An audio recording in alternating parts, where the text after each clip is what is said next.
नमस्कार, सुप्रभात। आप देख रहे हैं हमारा सांकेतिक समाचार। मैं हूं साइमा खान, मेरे साथ हैं मेरे सहयोगी शरद मुद्गल। नजर डाल लेते हैं सबसे पहले हेडलाइंस पर।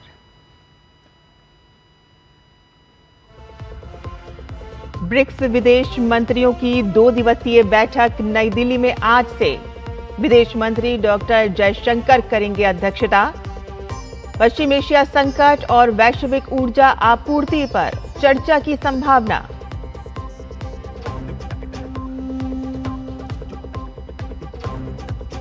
केरलम के नए मुख्यमंत्री के नाम की आज होगी घोषणा। तिरुवनंतपुरम में कांग्रेस विधायक दल की बैठक में होगा नए नेता का चयन।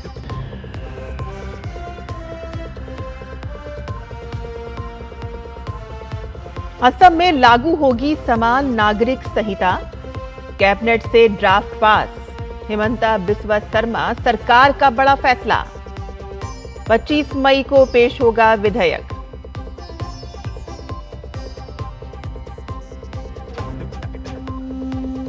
उत्तर प्रदेश में आंधी बारिश और बिजली गिरने की घटना में 40 से अधिक लोगों की मौत।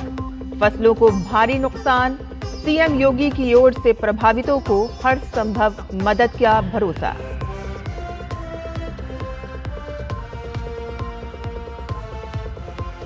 अमेरिका चीन के बीच आज द्विपक्षीय वार्ता। ट्रंप और जिनपिंग करेंगे टैरिफ, ईरान वॉर और ताइवान समेत कई मुद्दों पर चर्चा।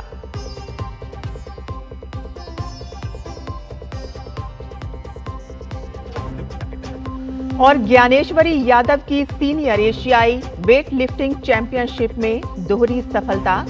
53 किलोग्राम वर्ग में जीता रजत और कांस्य पदक।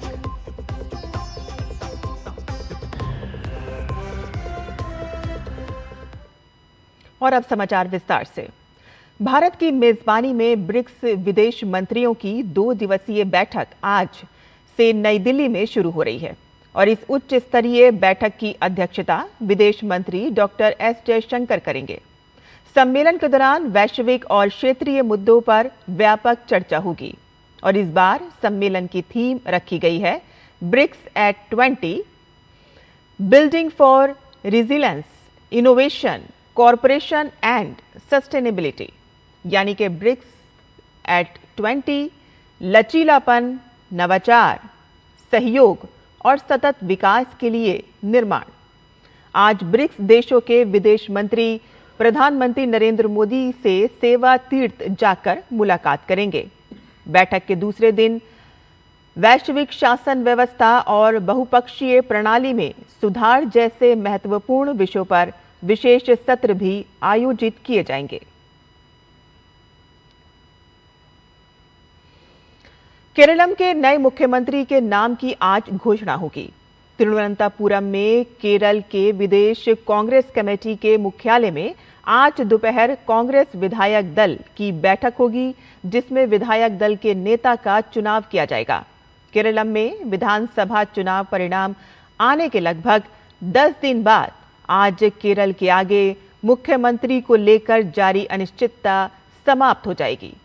मुख्यमंत्री पद की रेस में कांग्रेस महासचिव संगठन केसी वेणुगोपाल शुरू से ही सबसे आगे बताए जा रहे हैं, जबकि वीडी सतीशन उनके रास्ते में बड़ी चुनौती बने हुए हैं। नई दिल्ली में कल कांग्रेस अध्यक्ष मल्लिकार्जुन खड़गे के आवास पर खड़गे और राहुल गांधी के बीच हुई बैठक के बाद पार्टी महासचिव जयराम रमेश ने कहा कि नेतृत्व ने इस मुद्दे पर चर्चा पूरी कर ली है।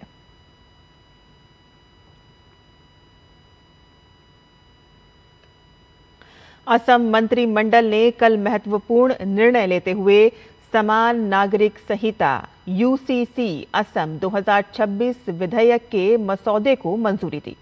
मुख्यमंत्री डॉक्टर हिमंत बिस्वा शर्मा की अध्यक्षता में हुई मंत्रिमंडल की बैठक में यह निर्णय लिया गया। यूसीसी विधेयक को आगामी 16वीं असम विधानसभा के पहले सत्र में पेश किया जाएगा।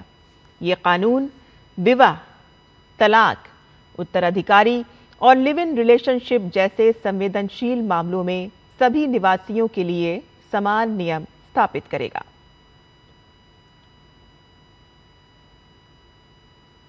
पश्चिम बंगाल में भाजपा सरकार ने पशु बलि पर रोक लगाने की दिशा में बड़ा कदम उठाया है। पश्चिम बंगाल पशु वध नियंत्रण अधिनियम 1950 को सख्ती से लागू करने के लिए सरकार ने नए दिशा निर्देश जारी किए। मुख्यमंत्री शुवेंदु अधिकारी ने पशु बलि के लिए सरकारी प्रमाण पत्र अनिवार्य कर दिया है। नई गाइडलाइंस के तहत 16 वर्ष से कम आयु के किसी भी पशु की बलि की अनुमति नहीं होगी। तो वहीं सरकार प्रमाण पत्र के बिना गाय, बैल, सांड, भैंस और बछड़ों की बलि पर पूरी तरह प्रतिबंध लगा दिया गया है।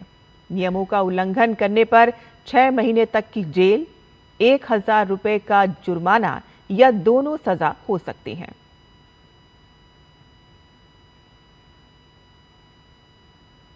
पश्चिम बंगाल के तिलजाला में चमड़ा फैक्ट्री में आग लगने की घटना के बाद नगर एवं शहरी विकास मंत्री अग्निमित्रा पॉल ने घटनास्थल का दौरा किया। उन्होंने कहा कि अवैध रूप से बने भवनों और फायर सेफ्टी समेत जरूरी दस्तावेजों के बिना चल रहे प्रतिष्ठानों के खिलाफ सरकार सख्त कार्रवाई करेगी। घटना के बाद बंगाल सरकार ने बड़ा कदम उठाते हुए बुलडोजर कार्रवाई शुरू की। उत्तर प्रदेश में आंधी, बारिश और बिजली गिरने की घटनाओं ने भारी तबाही मचाई है। पिछले 24 घंटों में राज्य के अलग अलग जिलों में 43 लोगों की मौत हो गई है, जबकि कई लोग घायल हुए हैं। सबसे ज्यादा 15 मौतें भदोई जिले में दर्ज की गई हैं और इसके अलावा मिर्जापुर में 10, फतेहपुर में 9, बदायूं में 5, बरेली में 4 लोगों की जानें गई हैं। अधिकांश मौतें बिजली गिरने, दीवार ढहने और तेज आंधी के दौरान पेड़ गिरने की घटनाओं में हुई हैं। मुख्यमंत्री योगी आदित्यनाथ ने घटनाओं का संज्ञान लेते हुए वरिष्ठ अधिकारियों के साथ बैठक की और प्रभावित परिवारों को हर संभव सहायता देने के निर्देश दिए।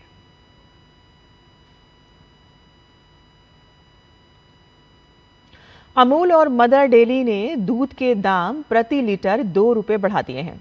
नई कीमतें आज से लागू हुई। कंपनियों का कहना है कि दूध की कीमतों में की गई बढ़ोतरी का बड़ा हिस्सा किसानों तक पहुंचेगा, जिससे उन्हें दूध उत्पादन बढ़ाने के लिए प्रोत्साहन मिलेगा।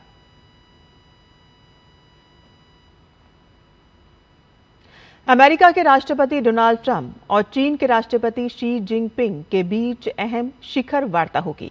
व्यापार युद्ध पर अस्थायी सहमति बनने के 6 महीने बाद दोनों नेताओं की ये पहली आमने सामने की मुलाकात होगी।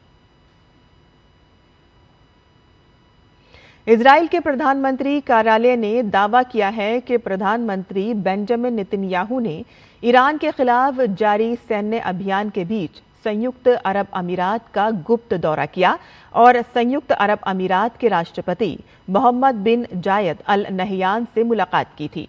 इजरायली पीएमओ ने इसे दोनों देशों के संबंधों में ऐतिहासिक प्रगति बताई है। हालांकि यूएई ने विदेश मंत्रालय ने इन खबरों को खारिज करते हुए कहा कि ऐसी किसी भी गुप्त यात्रा या सैन्य प्रतिनिधिमंडल के स्वागत का दावा पूरी तरह निराधार है। दुनिया भर में बढ़ती हीट वेव अब केवल गर्मी तक सीमित नहीं रह गई है, बल्कि ये कई अन्य खतरों को भी गंभीर रूप से बढ़ा रही है। विशेषज्ञों के अनुसार हीट वेव के चलते जंगलों में आग लगने की घटनाएं, सूखा जल संकट, बीमारियों का खतरा, बिजली ग्रिड पर बढ़ता दबाव और वायु गुणवत्ता में गिरावट जैसी समस्याएं तेजी से बढ़ रही हैं। एशियन वेट लिफ्टिंग चैंपियनशिप में भारत की ज्ञानेश्वरी यादव ने शानदार प्रदर्शन करते हुए 2 पदक अपने नाम किए हैं। ज्ञानेश्वरी ने 53 किलो भार वर्ग में स्नैच में रजत पदक जीता, तो वहीं कुल 194 किलोग्राम वजन उठाकर ओवरऑल में कांस्य पदक जीतने में कामयाबी पाई। स्टार बैडमिंटन खिलाड़ी पीवी सिंधु, लक्ष्य सेन और Kidambi Srikanth Thailand Open tournament में जीत दर्ज करके प्री क्वार्टर फाइनल में पहुंच गए हैं। महिला सिंगल्स में पीवी सिंधु ने चीनी ताइपे की तुंग सियो टोंग को सीधे सेट में 21-9, 21-12 से हराया।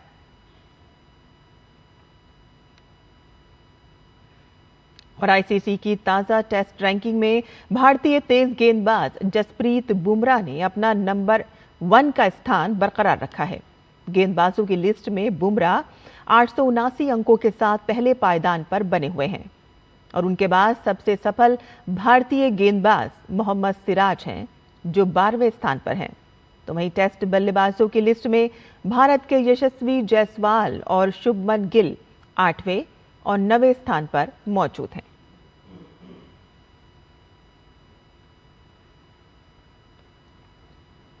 और इसी के साथ ही हमारा ये सांकेतिक समाचार यहीं खत्म होता है। मुझे और मेरे सहयोगी शरद मुदगल को अनुमति दें। आप देखते रहिए डीडी न्यूज़। नमस्कार।